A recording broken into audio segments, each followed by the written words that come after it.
سر، بھارت کے مسلمانوں کے ترقی کے لیے اس سینٹر کا قیام ہوا تھا. آگے کس طرح سینٹر مسلمانوں کے لیے اپنے ہم وطنوں کے ساتھ کندھے سے کندھا ملا کر چلنے کا راستہ کیا ہو سکتا ہے؟ دیکھیے، پہلا راستہ، سب سے بنیادی راستہ یہ ہے کہ جو میں نے اپنے تجربے سے سرکار میں نوکری کری ہے، میں نے قریب 35 سال علی گڑھ مسلم یونیورسٹی میں رہا ہوں، اس کی کمیٹیز میں رہا ہوں، اس کے کورٹ کا ممبر رہا ہوں، جامعہ ملیہ اسلامیہ میں رجسٹرار رہا ہوں، مولانا آزاد نیشنل یونیورسٹی میں پرو وائس چانسلر رہا ہوں، آخر میں کچھ عرصے وائس چانسلر کی ذمہ داری بھی نبھائی ہے، ڈائریکٹر رہا ہوں institute of secretariat government of India کا، اس کا مینجمنٹ کا انسٹیٹیوٹ رہا ہے.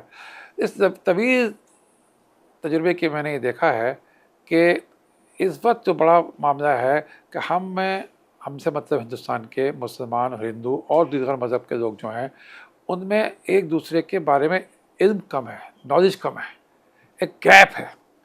ہم سمجھتے ہیں، مثال دیتا ہوں، کوئی یہ نہیں، ایک کہا جاتا ہے کہ مسلمان 12 بچے پیدا کر رہے ہیں، مسلمان 4 شادیاں کر رہے ہیں. اب یہ کمیونیکیشن گیپ ہے جو اعداد و شمار. اب ڈاکٹر اسوائی قریشی صاحب نے اپنی کتاب نکالی ہے بہت جلدی، جو چیف الیکشن کمشنر تھے، ابھی حال فی الحال میں آئی ہے. انہوں نے ہندوستان کی پاپولیشن کے تعلق سے اور نیشنل فیملی ہیلتھ سروے کی بنیاد پہ کر کے انہوں نے اعداد و شمار پہ یہ سب چیزیں غلط ثابت کریں کہ مسلمان جو ہیں فیملی پلاننگ کی طرف نہیں جا رہے. مسلمانوں کے ہر بچے 12 بچے ہو رہے ہیں یا 4 بچے ہو رہے ہیں یا شادیاں 4 ہو رہی ہیں. تو یہ اعداد و شمار ثابت کیا ہے. اور ریٹ جو ہے، پاپولیشن کا ریٹ جو ہے، مسلمانوں کا ریٹ وہ کم ہوتا جا رہا ہے. اس کا مطلب یہ وہ اس نیشنل فیملی پروگرام میں شامل ہو رہے ہیں. ایک مثال دی میں نے آپ کو، اور بھی سطح پہ ہو سکتا ہے، اپنا کر سکتا ہے. تو یا مسلمانوں کی اس نے ملک کے ساتھ وابستگی میں کمی ہے، قطعاً جھوٹ ہے، بے بنیاد الزام ہے، ہم سب جانتے ہیں.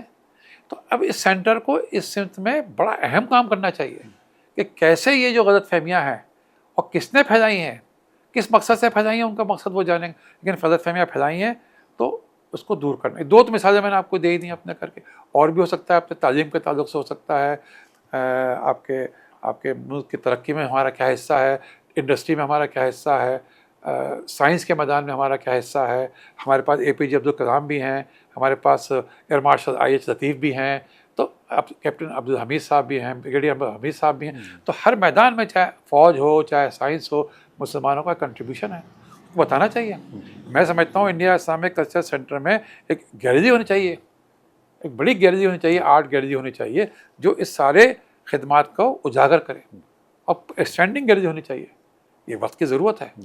اس سلسلے میں فلمیں بنانی چاہیے، اس سلسلے میں ڈاکومنٹری بنانی چاہیے، اس سلسلے میں ملک کے مختلف حصوں میں جا کے یہ پیغام دینا چاہیے، سیمینار کر کے، ورک شاپ کر کے، کہ بھئی دیکھیے حقائق یہ ہیں، کہیں غلط فہمی ہے، آپ آئیے، بیٹھیے ہمارے ساتھ.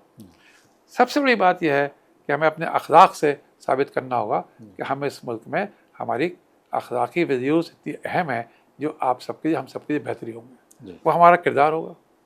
تو یہ سب اسلامک سینٹر، یہ پلیٹ فارم ہے، فورم ہے، یہ سب کام کرے، نہیں کر رہا.